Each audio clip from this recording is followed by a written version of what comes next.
आप सभी को मेरा प्रणाम। भगवान विष्णु की कृपा आप सभी पर बनी रहे।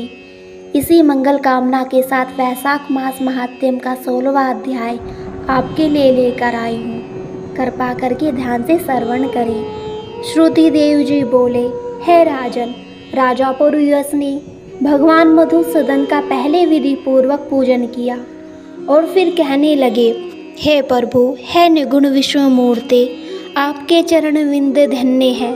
इनकी शरण में आकर हर प्राणी अपने पापों से मुक्त हो जाता है। हे देव, मैं महान पातकी हूँ। मैंने अनेक प्रकार की योनियों में भ्रमण किया है। मैंने कोई धर्म कार्य नहीं किया और प्रभु की शरण भी नहीं ली। इसी कारण मेरा सुख और वैभव नष्ट हो गया। मैं जब शत्रुओं के द्वारा पराजित हो गया तब प्रभु की कृपा से मेरे गुरुजनों ने हरि चरण का ग्रहण करने की प्रेरणा दी। हे भगवान, अब आपकी कृपा से मैं पूरी तरह प्रसन्न हूँ।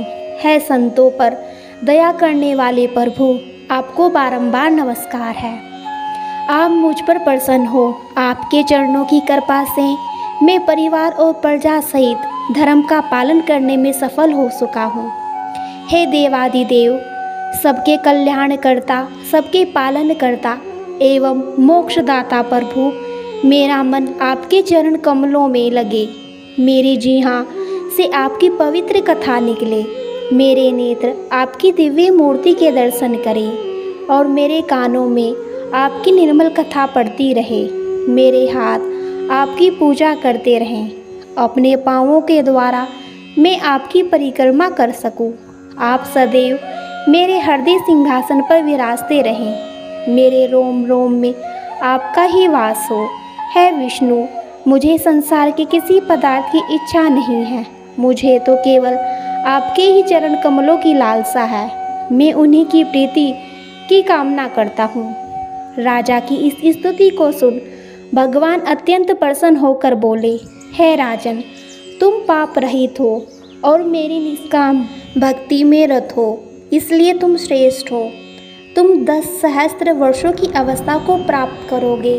इस लोक में तुमको दिव्य वैभव प्राप्त होंगे और अंत में तुम मेरे लोक को प्राप्त हो करोगे। जो भी प्राणी तुम्हारी वंदना करेंगे उनको मैं प्रसन्न होकर भक्ति और मुक्ति अवश्य प्रदान करूँगा। आज अक्षय तृतीया के दिन स्नान, दान, गौ अथवा बैल दान करने से तथा पितरों का श्राद्ध करने से अक्षय फल की प्राप्ति होती है।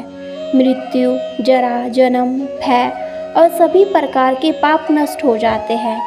मैं वैशाख मास में किए गए धर्म कार्यों से प्रसन्न होता हूँ। जो लोग मेरे चरणों में प्रीति करते हैं वे सर्वदा निष्पाप होते हैं। तुमने अपने गुरु का आदेश मानकर श्रेष्ठ धर्म का पालन किया है। मैं तुम पर अत्यंत प्रसन्न हूँ और इसी कारण मैंने तुम्हें दर्शन भी दिए हैं। अब तुम दिव्य भोगों का सेवन करो।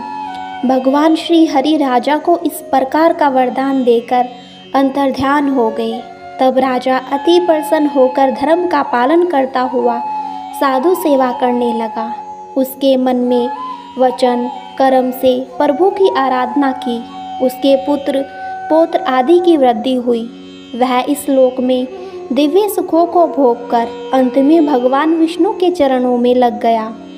जो भी प्राणी इस परम पुनीत व्याख्यान को सुनते या सुनाते हैं वे सभी पापों से मुक्त होकर विष्णु भगवान के चरणों में स्थान प्रदान करते हैं। इसमें कोई संदेह नहीं है। भगवान श्री हरि अपने भक्तों पर ऐसी ही कृपा प्रदर्शित करते हैं और उन्हें सुमोज्य मुक्ति प्रदान करते हैं। आज की कथा का यहीं पर समापन करती हूँ। इसके आगे का वृत्तांत आप कल की कथा में सुनेंगे। उम्मीद करती हूँ आज की कथा आपको अवश्य पसंद आई होगी। कमेंट बॉक्स में राधे राधे या फिर श्री नारायण अवश्य लिखें। बोलो विष्णु भगवान की जय।